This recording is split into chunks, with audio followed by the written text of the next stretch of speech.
Yazi abalandeli beDlamlenze kwesinye isikhathi abanye ungabezwe bekhuluma bebonga ukuthi le nsizwa uFalapho uMnguni akakhuzayo eNquthu umfowabo uBheka ukuthi isebenzisana kahle kakhulu noKhuzani kule minyaka nje bekhona bendawonye, futhi uyena mculi othe meshaya isiginci lapha emsebenzini kaKhuzani.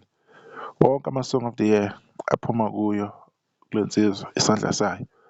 So kune-competition ekhona, not competition, uhlelo lokuvota olukhona, kuthiwa votela noma yimuphi umculi omthandayo, akunandawo ukuthi imiliyoni lingakuphi, Spotify, YouTube, kuthiwa khetha.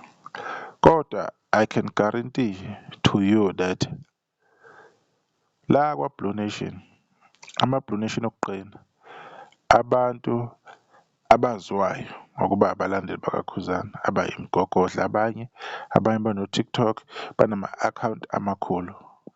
These are the same people abazobe bevotela uSminoff, bevotela uMjolisi, bevotela uMafikizolo. Angeke bemvotele uFalabo, angeke bemvotele uLuve, Dubazane, angeke bemvotele uMkhulekela. They won't do that. Not even uNjoko. Bazokutshela uNjoko umsiza ngani uKhuzani. Kusho abantu okuyibona abangenzi iqiniso. Ebese uyazibuza ukuthi-ke kahle kahle yini le eyenzakalayo when it's come to uBlue Nation.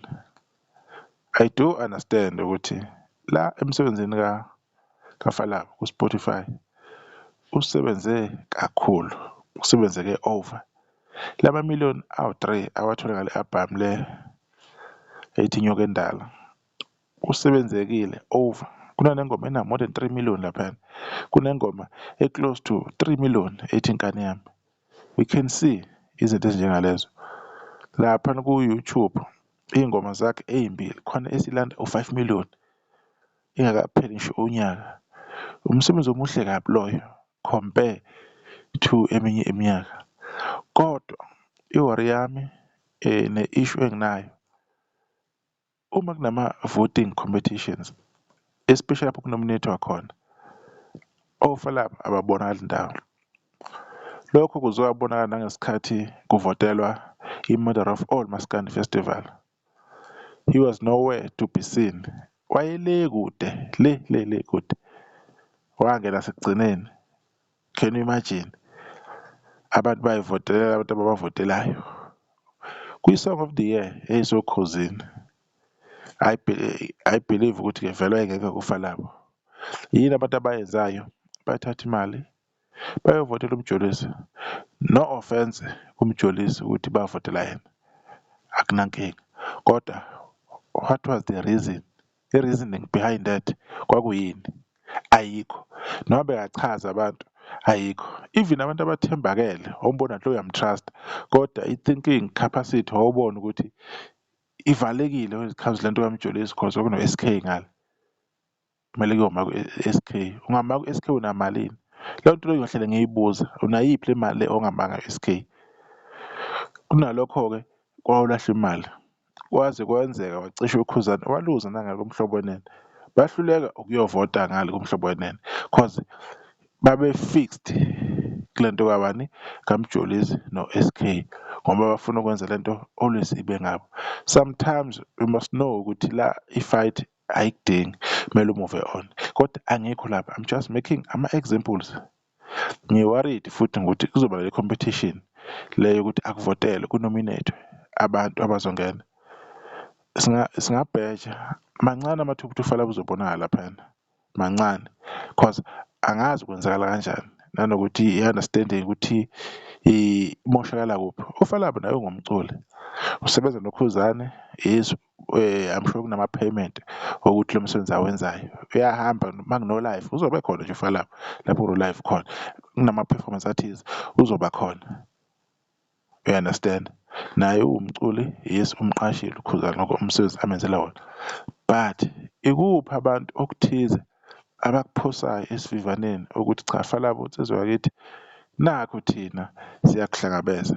Abanye abalandeli babanye abaculi anginankinga nabo if bona bangamsapota ngokumstreama kuphela, kodwa when it comes to umuntu oyili-blue owaziyo ukuthi uFalabo usacrifice kanjani, kwaba ney'nhlamba esaqala, sekungcono manje kwaba ney'nhlamba siyazi ukuthi bethuka kanjani just because nje usondelene noKhuzani, usebenza noKhuzani uMfelezi Ginci, akukho kade kwenza. Siyazazi iy'nhlamba kade ey'vika, kodwa noma kunjalo abantu bebebona indlela.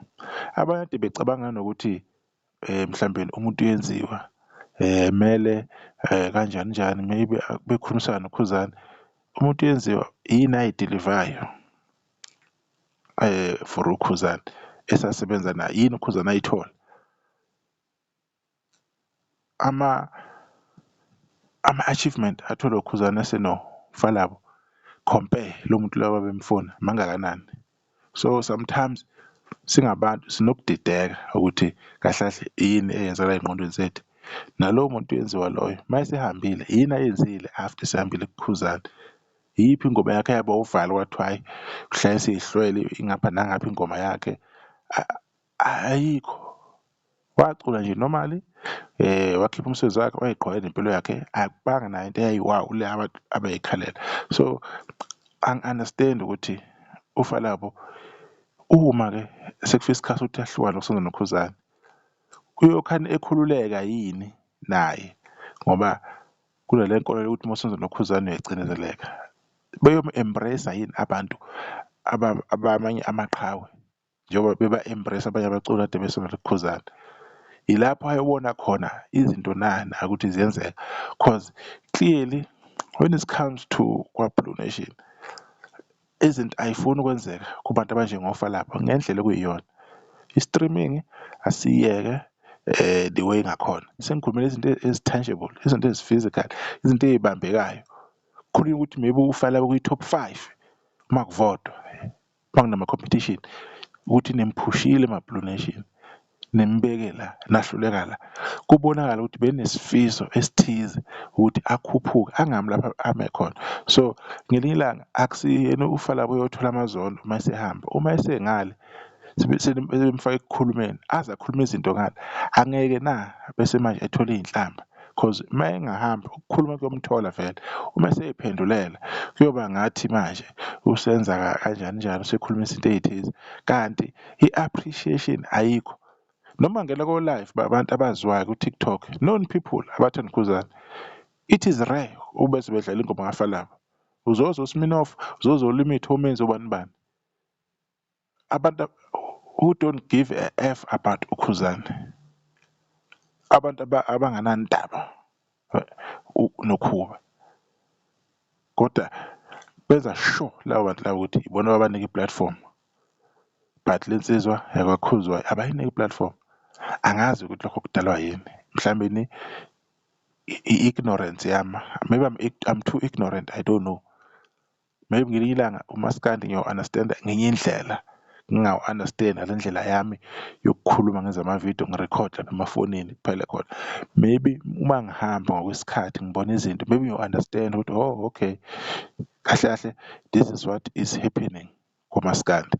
Kodwa-ke benginesifiso sokuthi ngampela kube khona okwenzakalayo okuthize ukuthi le nsizwa ivoteleka, ngoba izinto ey'njengalezi even amavoti ayi-300 to 400 maybe engamfaka abantu bevote kakhulu, abantu bazovotela abantu ababodwa kakhulu, maybe 4 or 5 people, abantu ababodwa beba-repeat, yabo, from 5 or 6 kuya ku-10 abantu bazobe bengekho interested, bafew abaculi abazovotelwa kakhulu, then kune-space esisele, cause angazi noma amavoti azovezwa noma cha.